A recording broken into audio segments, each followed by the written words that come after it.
Hi, and thank you for visiting my channel. For more information, kindly subscribe and follow.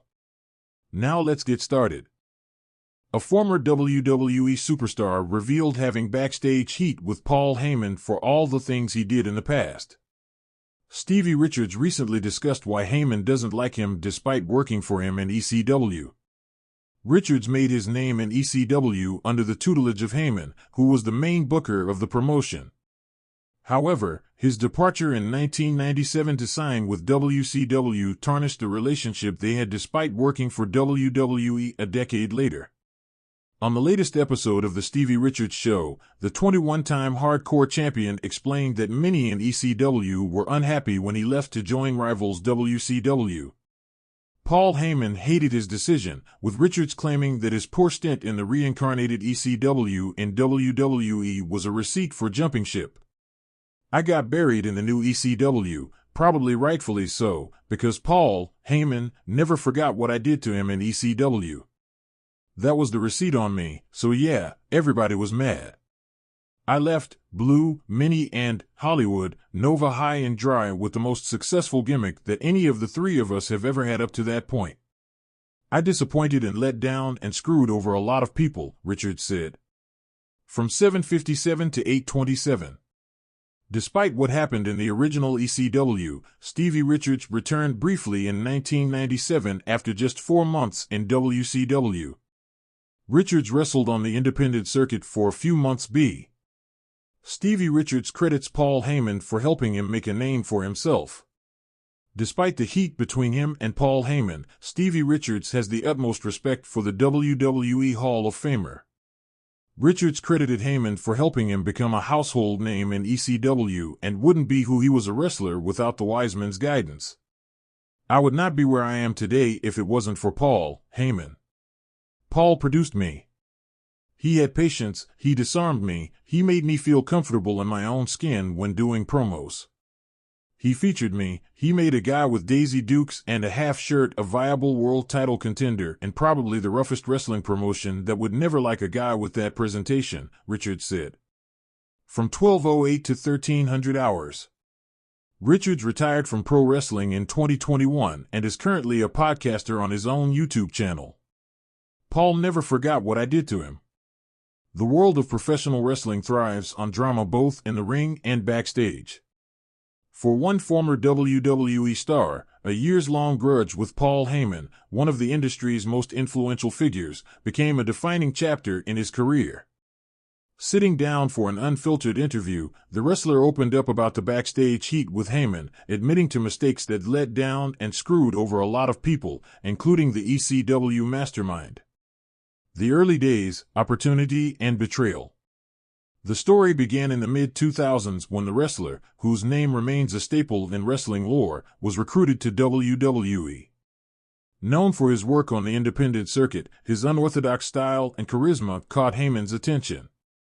As a key figure in WWE's creative team, Heyman was an early advocate for the up-and-comer, reportedly lobbying for him to receive prominent opportunities. "Paul saw something in me that a lot of people didn't," the wrestler confessed. "I owe a lot of my initial success to him. He pushed for me when others thought I wasn't ready." But the honeymoon phase didn't last. As the wrestler's career began to gain momentum, personal issues and ego got in the way. "I was young, hungry, and honestly, pretty full of myself. I started making decisions that didn't just affect me, they affected Paul, the company, and the people who trusted me," he admitted. The breaking point. The wrestler recounted the incident that became the tipping point in his relationship with Heyman.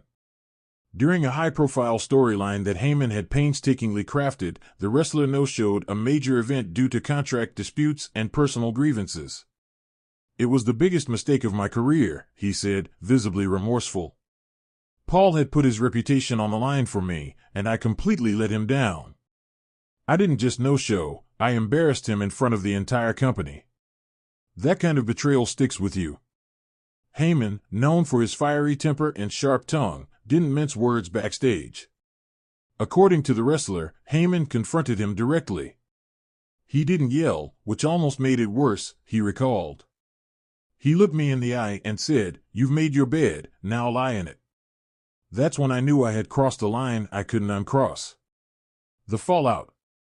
The fallout was immediate and brutal.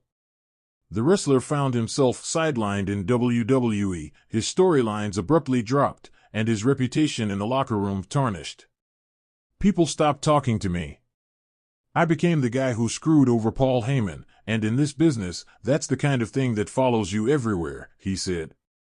Heyman, meanwhile, distanced himself from the wrestler, redirecting his focus to other talents. Paul never forgot what I did to him, the wrestler admitted. And honestly, he had every right to hold that grudge. Years of reflection. After parting ways with WWE, the wrestler spent years on the independent circuit, grappling with his mistakes.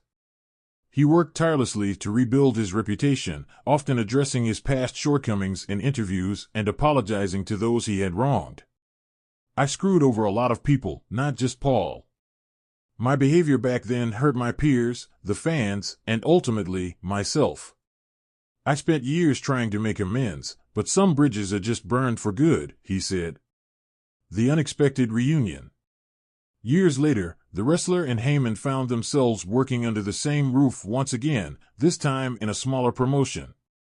The reunion was tense, but it provided an opportunity for closure. Paul and I didn't speak for weeks.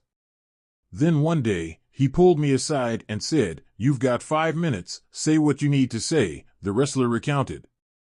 The conversation was cathartic. The wrestler apologized profusely, acknowledging the pain he had caused and the opportunities he had squandered. Paul listened, and when I was done, he said, "I appreciate the apology, but trust isn't something you earn back with words. It's earned with actions." That stuck with me, he said. Lessons learned. Today, the wrestler uses his story as a cautionary tale for younger talents entering the industry.